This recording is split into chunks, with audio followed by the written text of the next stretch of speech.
person cannot be religious and indifferent to other human beings' plight and suffering.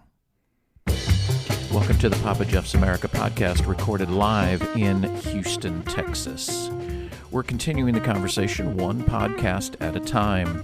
A conversation about what's going on in our world, politics, government, world events, with different points of view, the things you want to talk about, with commentary, exhilarating guests, and what would a day be without Papa Jeff's classic old guy humor. But here's a question to consider. Is this the America you want to live in? So now, with one sort of kind of good eye and definitely a face for radio, here's Mr. Here We Go himself, PG, the OG, Papa Jeff Cameron. Hey everybody, it's me, Papa Jeff, PG, the OG. OG Radio is on the air. Welcome in.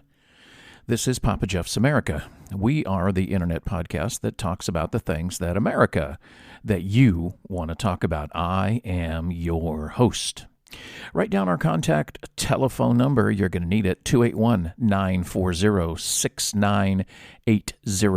281-940-6980. Call us or text us with your thoughts and comments, or you can also drop us an email at papajeffusa.com. OG Radio Houston weather. The National Weather Service says a high today of 93, overnight low of 77. Currently at Houston Hobby, it's 81. Houston Bush Intercontinental, it's 80. And at the OG Studios in Houston, Texas, under mostly cloudy skies, it's 86 degrees. Our guest this week is Dr. Chad Venters from Reno, Nevada. This interview was recorded on Friday, September the 11th, which coincidentally happened to be the 19th anniversary of the 9/11 terrorist attacks on the Twin Towers in New York City, but there's no correlation with that date and when we recorded this broadcast. We hope you enjoy our guest as much as we enjoyed having him share his time with us. So, my friends, here we go. All right. Well, our guest this afternoon is Dr. Chad Venters. Chad is a professor of humanities and religion. And in these days of politics and social media and religion, may you live in interesting times. I don't know who said that, but there's a lot going on with social media and obviously with politics, with the election coming up. And Chad, I'm glad that you're here today. Thanks so much for giving us your time. Hopefully we're going to make you a regular on here and have you come in here and share with us. So tell us a little bit about yourself and what's going on. Jeff, well, thanks for having me. I'm a terribly unexciting person. As recorded there, I'm a professor here in Reno, and teaching's my passion, and it's one of the great things I get to do, especially with something like religion. Having a background and an expertise in religion, it's a fulfilling thing to do, especially because a lot of my students, who are predominantly younger, really do have a thirst for wanting to know the realities of religion, not necessarily what they can simply ingest from social media or someone's websites or something like that. And so it's given me a good opportunity, and that's been one of those topics that has been rewarding to teach. But I also teach humanities, which means a lot of history, a lot of talking about how the past ties into the present. And so it's actually a great time to be able to teach, because as I tell my students, things will always look different historically, but the truth is things will always look the same as well. And so when we see these repeat patterns, as we're seeing now, and this year is like so many other, anytime you have an election year, you have this intensified verbiage that gets thrown around. You have the typical statements of fear regarding that, if either candidate wins, it means the end of America. And going back to pretty much my whole life, that's how it always works, right? Whoever wins is going to be the end of America. And it's never happened yet, but nonetheless, it will happen, right? Like this time is the time it's going to happen. This is the time. Yep. Just ask anybody. Donald Trump would say, they're all saying it. Yeah. So, so that's what I do, and it's terrifically fun, and just have a have family here, and we just live our lives and enjoy trying to make as much of a positive impact as we can in our community. That's one of the things I notice about you is that when you're not coming in on the podcast social media, your social media, it always, and always is a pretty definitive term, but for the most part, and I think more times than not, is positive, and you're always trying to put out positive things to people. And hey, how about if you think about this, and let's think about positive stuff as opposed to negative stuff, because the negative is really pervasive in our society today. And um very, very, very true, guys. I've known Chad for the last couple 3 years, give or take. Met him in Reno, and that's when I used to live there before we relocated here to Houston. And just a really, really good guy. And where some people know a little bit about a lot, Chad knows a lot about a lot.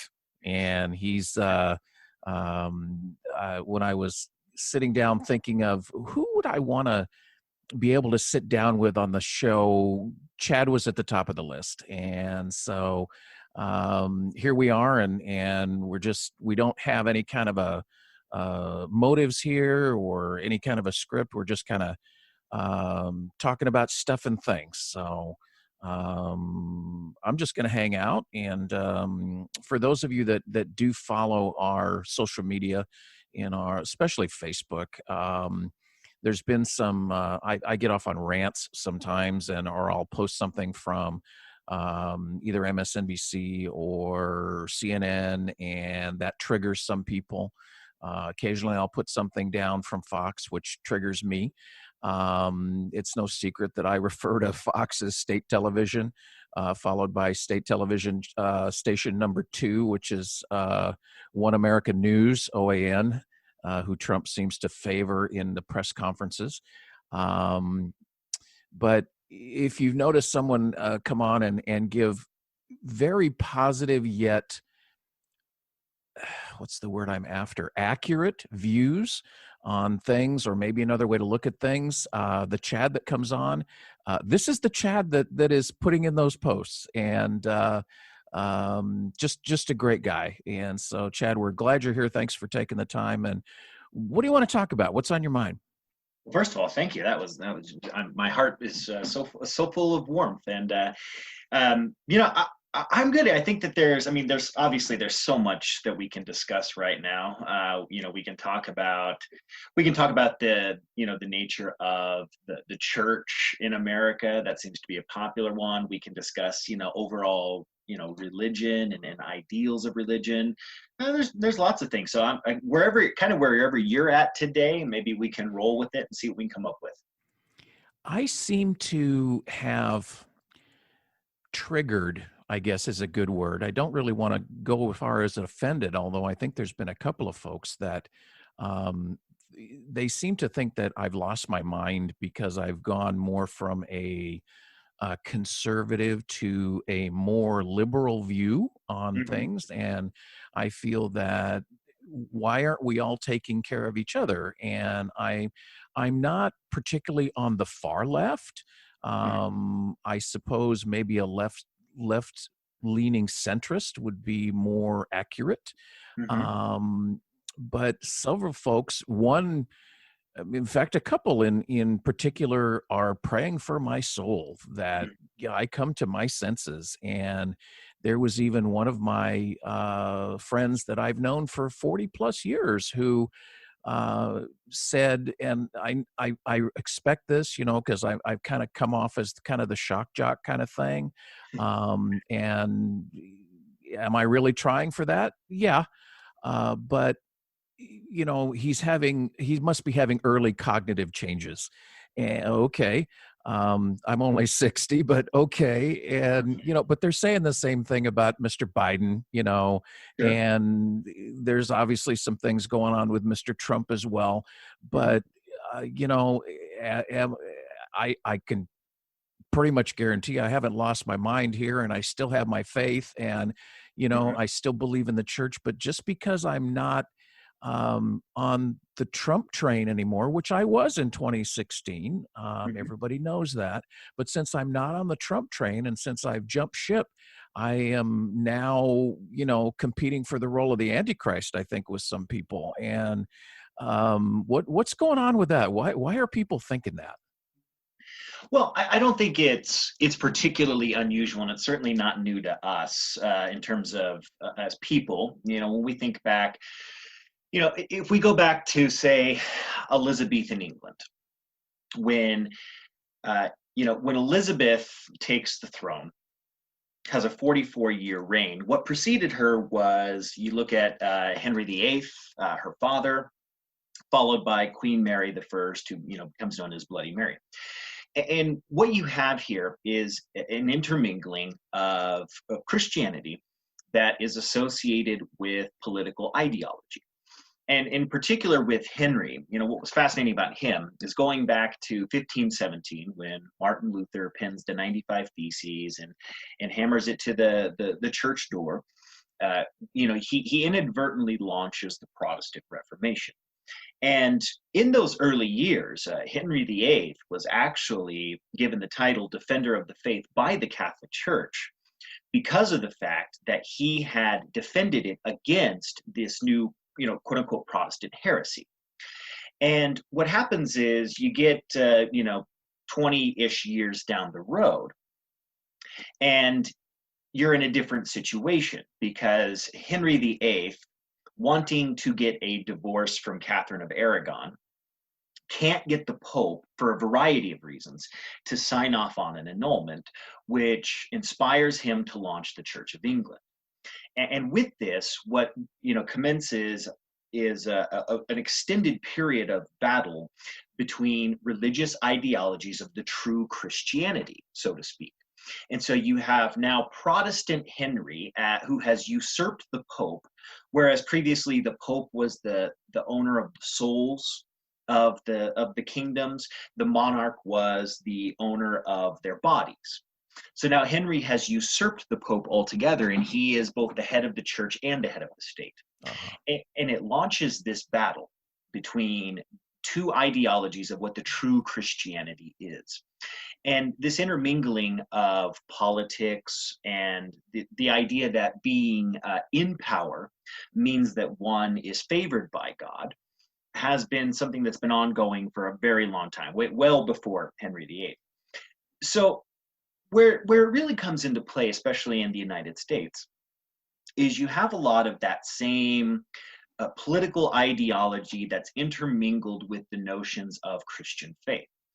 And so the evangelical church, which is a particularly large and powerful section of Christianity in the United States, the evangelical church, particularly the white evangelical church, has been overwhelmingly conservative in their political views. And what that commonly leads to are people who then associate notions of the Republican platform or even capitalism as being part of the message of Christ or the kingdom of God.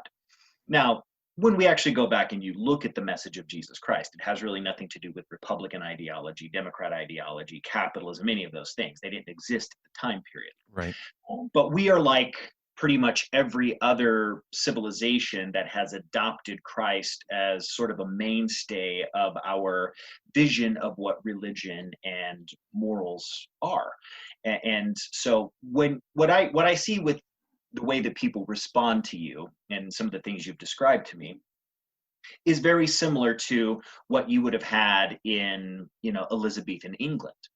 The notion that Catholicism, as it was an anti-nationalist campaign or religion that was a heresy, and that Catholics were not to be trusted because they did not hold the nationalistic ideology. They had a devotion to the Pope, who was not English, that was dangerous to many a Protestant thinker.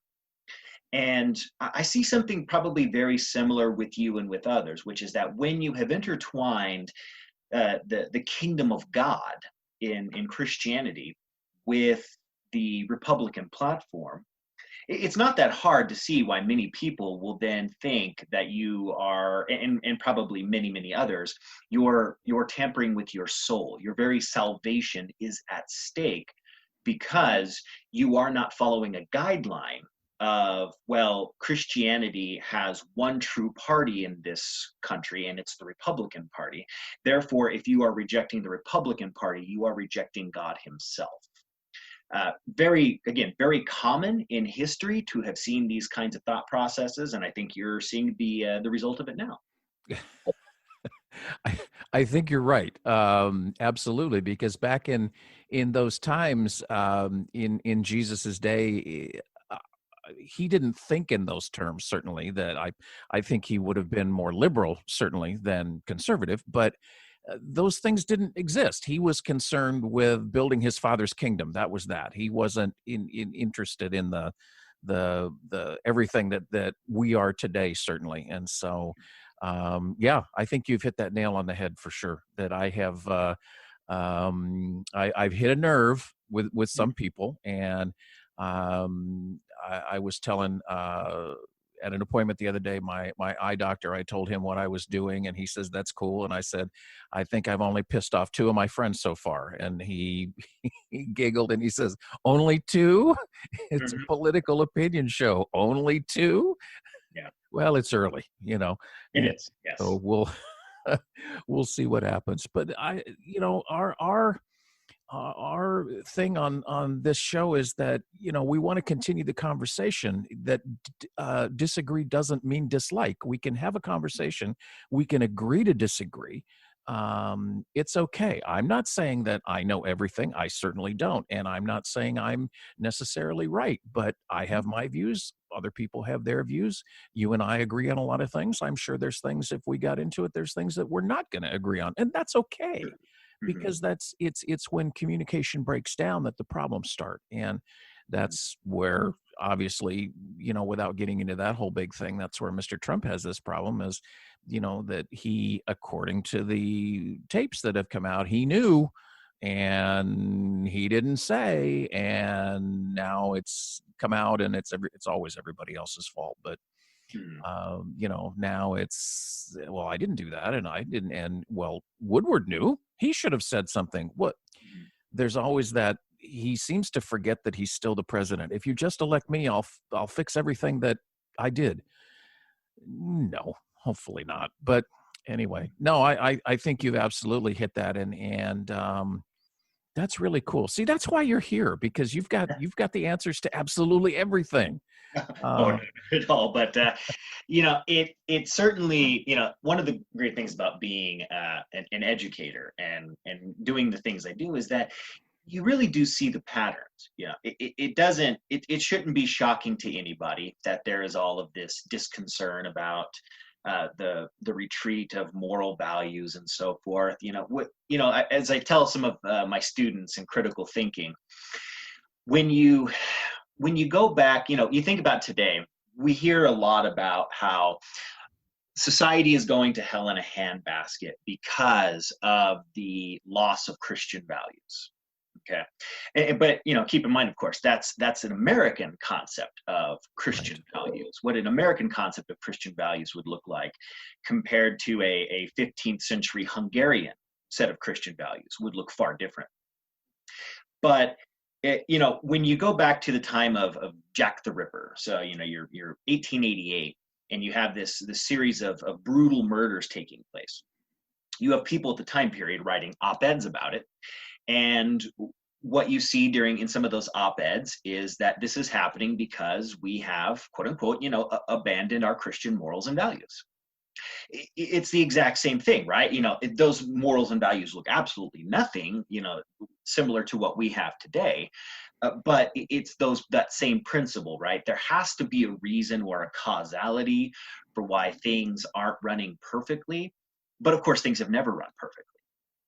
It ain't like it used to be, is what every generation says, right? Like every generation, the young people are a bunch of slack asses who just can't pick up their own weight. And, that goes back, eons, right? There was people in, 1500 BC that thought the same thing. And so it's just fascinating to see the patterns and how people just panic so much about these things, when realizing that the reality is we're probably not, facing the end of America, regardless of who wins. Which I know, like, shocker, right? Like, but that's how it's perceived, and it's consistently perceived, is that there's going to be this apocalyptic event, which, interestingly enough, the notions of apocalypticism, revelation, and prophecy, that plays into how people think about things in our modern landscape as well. So it's fascinating and it's complicated to kind of pick through, but it really is a cycle that we continue to see happen. I completely agree. And the Trump's prophecy is that all the vote for me, you have to reelect me, or all the people of color are going to take over the suburbs from the 1950s housewives, which upset some people from that term. And that's not going to happen. And this horrible person, Cory Booker, is going to run it. They're going to bring in low-cost housing, and they're going to do. I don't know where he gets his thing. There is there needs to be a lawsuit, Trump versus reality. If he wants to sue somebody, he needs to sue himself or one of those people in his head about his own reality.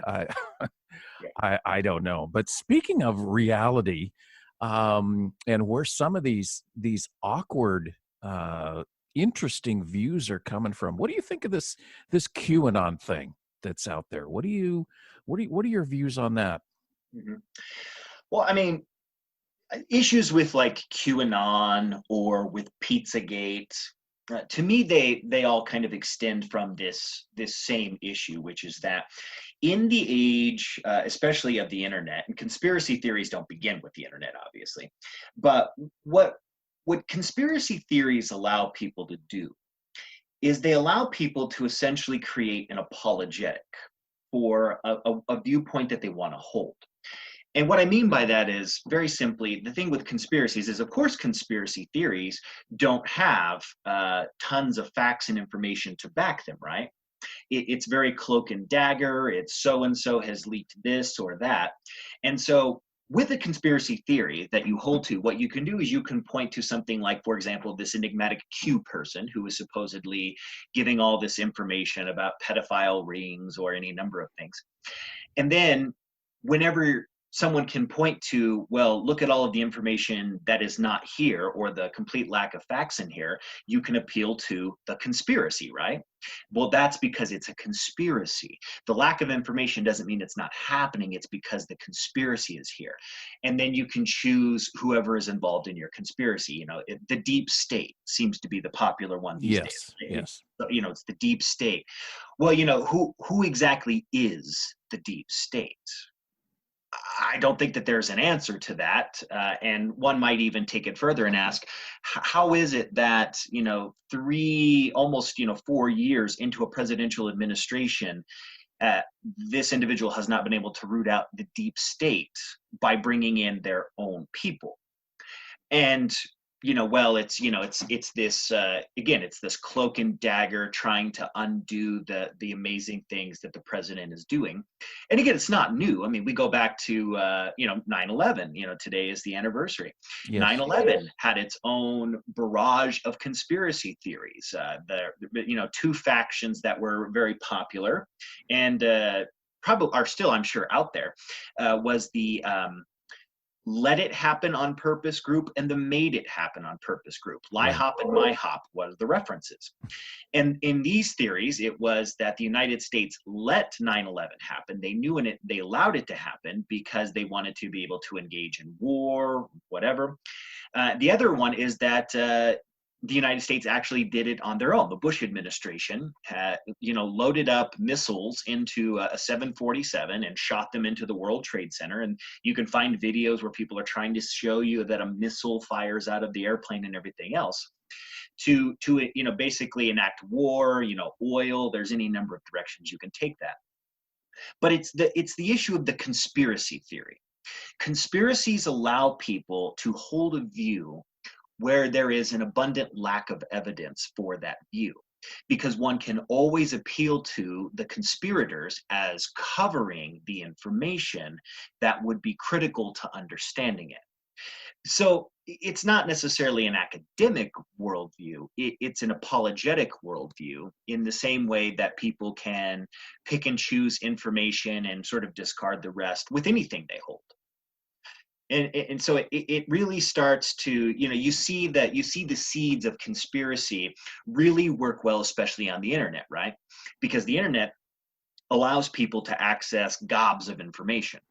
Not necessarily that it's good information. As I tell my students, Google is not an answer engine, it's a search engine. Yes. So Google may connect you to a very thoughtful, intelligent person. It may connect you to a scholarship. It may connect you to official government documents. But it can also connect you to Bob from Toledo, who has a blog site about all these things. And Bob from Toledo may not have a concept or a clue as to what he's talking about, but you find it on Bob's blog, and well, there's my information. And so it comes down to, I think, a lack of critical thinking and a lack of good research processes for people today. People can go to Google and search for what they want to hear, not necessarily what reality is. And because searching for reality is a much harder thing, requires digging through and examining sources and so forth. It's so much easier for people to just go to what they want to hear, because, well, we all like to be affirmed in our worldviews, right? That's not limited to any political ideology or religion. That's something we all like. We all like to hear that we're right, or that we've nailed it. And Google and any other number of, if you're one of those weird people still using like Lycos or something, it allows the chance to find other people who agree with you and go, well, there it goes. I'm affirmed.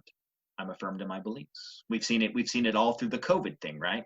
The two doctors in California who had their 15 minutes of fame because they called a press conference and basically said, this is no worse than the flu. We're infringing on people's constitutional rights and so forth. I mean, that video got shotgunned everywhere, all over the internet. And then, and of course, now we hear nothing about them, because that's kind of what you see with, these issues. Rather than going through the process as medical professionals of producing some kind of research that would then be peer reviewed and get analysis and then publishing that, they just called a press conference and brought all these things together. And very quickly their argument was being dismantled by physicians and virologists. And it should be a sign anyway. When someone skips the entire process of peer review, producing research, and just goes straight to, here's what I jotted down, let's call a press conference, usually not a good sign that what you're going to get is high quality material, so to speak, especially in something like science or, the academic world. It's kind of the same thing as Bob's blog, who Bob is really 34 years old and lives in his mom's basement and lives in his own reality, but it's Bob's blog and it's on the interweb, and the interweb would never lie. So that's where I'm going to get my information, and I'll just fill in the blanks with the word conspiracy or what other people think, or because I want to be validated. And now we have it, and it gets out there. And with the great thing is about social media, there's a lot of great stuff. And unfortunately, they've identified again, or I should probably say still, that there's foreign players working against our election. And, not surprising at all. But that's a downside of social media, is that everything is on there, and you have to, like you said, I think the terms there are critical thinking. You got to be able to pick and choose. Look, do your research. I can remember back from my early faith days that's what the Bereans did. They went back and they researched it. They prove me wrong or prove me right, one way or the other. And just because Bob said it doesn't necessarily make it true. And let's call a press conference and let's go from there. And that the whole thing ties in with Trump versus reality. It's, well, everybody's saying, well, somebody on Fox said it. Well, you pick it. He's now replaced he would say he hasn't, but he's replaced Doctors Fauci and Birx with Dr. Scott Atlas, who has nothing to do with epidemiology or virology, or, he's a neuroradiologist, which I'm sure is great. And you know specific things about CAT scans and MRIs and things like that. And that's great. But because you're kind of like, I'll pick on Dr. Oz for a minute, but because you're a media doctor, you've got the degree. He hasn't practiced in 10 years. My ophthalmologist said, well, when we're going to do this other procedure, we're going to send you to a different specialist. And I said, you're not going to do it. And he says, you wouldn't want me to do it. Why? And he says, because I can do them. But I haven't done one in 20 years, so I'm probably not the one you want to have do that. Okay, fair enough. That's good. Bring me a list and I'll pick out some guys that I know, gals that I know that are good at it, and we'll pick it and go from there. So absolutely awesome. I hope you will come back and do this again, Chad. I know you're busy, and we've got there's just so much more that we want to talk about, and I want to hopefully be able to do additional episodes with you. How do people find you, or can people find you on social media, and how can they get in touch with you? Oh, I mean, you can just, Chad Venters on Facebook. I've got a very distinct avatar these days. It's the Peking opera depiction of Guan Yu, who was a Chinese general from the late 2nd, early 3rd century, the Three Kingdoms era. So if you see a kind of a funky looking guy with a red face, that's me. So, find me Chad Venters on Facebook, yeah, I mean, that's, if people want to get in contact or have any questions about anything that I can help them with, or maybe get them directed to somebody I know who works more directly in that field, always happy to do that. That's the key thing is we all have opinions and these types of things. And I'm just like anybody, I can at times allow my emotions to get the better of me and frustrated with people, on social media or whatever else. But ultimately, I'm an educator and always trying to help people get the information they desire. And so, yeah, they can always hit me up and on Facebook and, shoot me a DM or whatever, and we'll see what we can't do to help you out if you're looking for information. Awesome. I'm confident that Chad would know if you were to inquire, but he's also able to get you in contact with, he's able to get the right answer if for some strange reason he doesn't have it, but I'll bet he has it. Our guest today has been Dr. Chad Venters in Reno, Nevada. He's a professor of Humanities and Religion. Chad, thanks so much for coming on the broadcast again. We hope you'll come and see us again real soon. I would love to, Jeff. Thanks for having me. All right. Thanks again, Chad. My best to your lovely wife and family. Hope everything is well. We'll be right back on Papa Jeff's America. Say their names. George Floyd, Breonna Taylor, Ahmaud Arbery, Sean Reed, Tony McDay, Alton Sterling. Say their names. Somebody please say their name. Philando Castile, Brent Thomas, Lauren Ahern, Michael Smith. Say their name. Please. Trayvon Martin, Eric Gardner, Terrence Crutchard, Tamir Rice, Mike Brown. Say their name. Freddie Gray, Antonio Martin, Walter Scott, Jamar Clark, and Sandra Bland. Please say their name. These are just a few that have lost their lives. Say their name. Somebody please say their name. A person cannot be religious and indifferent to other human beings' plight and suffering. Say their names. Please say their names and don't forget.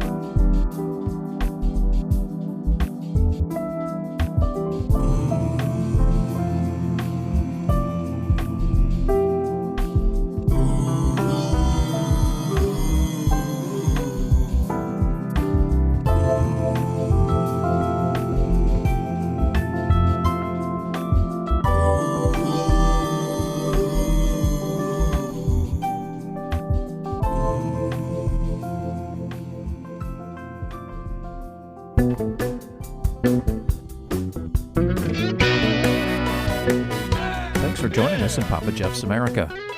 Papa Jeff's America is recorded live at OG Studios in Houston, Texas, and is a production of Cameron Communications. Special thanks and musical credit to Texas Radio Fish, Galveston County, Texas, online at ccmixter.org. Please subscribe to our podcast at papajeffusa.com or wherever you get your podcasts. Check out our website at papajeffusa.com, where you can drop us an email, check out other episodes of our podcast, or you can link to all of our social media, Facebook, Twitter, Instagram, and soon, our new YouTube channel. And you can also call or text us at 281-940-6980. Thanks again for joining us. We're looking forward to seeing you next time when we continue the conversation, one podcast at a time.